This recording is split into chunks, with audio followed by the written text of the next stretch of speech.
Bonjour à tous et bienvenue dans cette vidéo. Moi c'est Beau Satenka, électricien de formation. Dans cette vidéo, je vais vous donner une astuce pour pouvoir repasser les guides dans les fourreaux qui ont totalement disparu.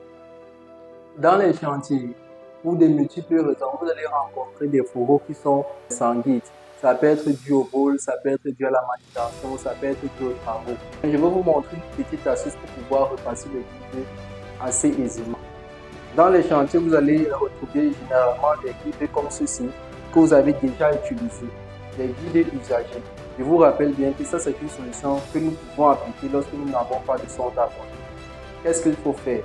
Lorsque vous vous retrouvez dans ce cas de figure où vous avez un guide qui a totalement disparu et que vous ne possédez pas la sonde dans votre boîte à outils, alors il vous suffit de prendre un guide comme ça qui a déjà été tiré dans le fourreau. Une fois que vous l'avez, il ne faut surtout pas mettre le guide de cette façon. Parce que lorsque vous mettez le guide comme ça, de cette façon, directement dans des gaines telles que celles-là, ils vont buter. Elles ne pourront jamais arriver à destination. Ça, c'est totalement impossible. Dans ce cas, il suffit de prendre votre guide et de le plier de cette façon-là. Vous donnez cette courbe au guide, vous pouvez à nouveau réessayer. Et lorsque vous réessayez, qu'est-ce qui se passe? Le guide entre sans aucune difficulté jusqu'à destination. Bien sûr, ceci marche dans le cas de figure là où, lorsque vous avez passé vos fourreaux, vous êtes rassuré que le passage du fourreau, il n'y a pas de côte. Le passage du fourreau est assez fluide. Si ces règles sont respectées, alors le guide va entrer entièrement. Et bien sûr, la distance entre le départ du fourreau et l'arrivée ne soit pas excessivement longue. Lorsque la gaine est excessivement longue, la première des choses est de trouver le début et la fin de la gaine. Dans notre cas ici, là, nous avons le début. On souffle dans la gaine. Une fois qu'on souffle dans la gaine pour repérer, l'autre gaine va résonner. Ici, là, on va faire l'exemple devant. On vient, on souffle dans la gaine. Un collègue à côté va essayer de retrouver d'où le souffle provient. Une fois qu'il aura retrouvé d'où le souffle provient, qu'est-ce qu'on va faire par là? Pour cet exemple, on va considérer que notre gaine, lorsque nous soufflons de ce côté, le souffle arrive par ici. S'il arrive par ici, comment est-ce que nous allons faire? Cette fois-ci, au lieu de plier la gaine, le guide de cette façon, nous allons plutôt le plier de cette autre façon. On plie le guide de cette façon pour avoir plusieurs tours sur elle-même du guide. Une fois que c'est le cas, qu'est-ce que nous faisons? Nous mettons à niveau le guide dans la gaine. Une fois entièrement entré, on va tourner. Une fois que je l'ai bien tourné, qu'est-ce qu'on remarque? Et oui, le guide il revient. Grâce à ces multiples boucles que nous avons fait, il a pu tirer le guide qui existait déjà.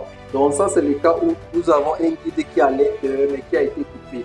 Ou encore, on peut l'utiliser lorsque le fourreau est extrêmement long. Résumons-nous, nous avons deux cas de figure. Le premier cas de figure, c'est lorsque le fourreau n'est pas très long. Lorsque le fourreau n'est pas très long, c'est vrai que c'est difficile à déterminer à bord. Lorsque le fourreau n'est pas très long, qu'est-ce qu'il nous suffit de faire? C'est tout simplement de plier notre guide de cette façon. Une fois que nous avons plié de cette façon, on l'insère dans le fourreau dans lequel nous souhaitons tirer le câble. Le deuxième cas de figure, c'est lorsque le fourreau est très long. On peut déterminer que le fourreau est très long lorsque nous passons le guide pour une première fois et après un certain temps, lorsque nous continuons à passer le guide, il ne continue plus à avancer. Dans ce cas, on va considérer que le fourreau est extrêmement long. Qu'est-ce qu'il faut faire dans ce deuxième cas de figure? Dans ce cas de figure, on le fait en deux points. Le premier point, c'est de retrouver le départ et la fin du fourreau. Lorsque nous arrivons à déterminer le départ et la fin du fourreau, et on le fait comment? En soufflant dans le fourreau. Lorsqu'on souffle dans le fourreau, le collègue qui travaille avec nous retrouve la fin du fourreau. Une fois qu'on l'a retrouvé, la première des choses à faire, c'est de passer le premier guide. On passe le premier guide de cette façon. On le pousse jusqu'à ce que le guide continue et puis à avancer. Donc on le pousse, on le pousse, on le pousse, on le pousse jusqu'au moment où le guide n'avance plus. Une fois que le guide n'avance plus, notre collègue va se placer à la fin du fourreau. À la fin du fourreau, il va plier son guide de cette façon. Une fois qu'il aura plié de cette façon, il va l'insérer dans le fourreau. Une fois que c'est fait, Lui également, de son côté, il va pousser son guide jusqu'au moment où le guide ne va plus avancer. Une fois que ce sera fait, il va se mettre à tourner le guide. Le premier guide et le deuxième guide vont se rencontrer et après cela, il va tout simplement tirer. Donc voilà une petite astuce pour pouvoir repasser les guides dans les fourreaux dans lesquels ils ont totalement disparu, soit par accident, soit par vol de câble ou plusieurs autres raisons. Donc si vous avez aimé cette vidéo, pensez à la partager, à la liker et à vous abonner. Merci, à plus.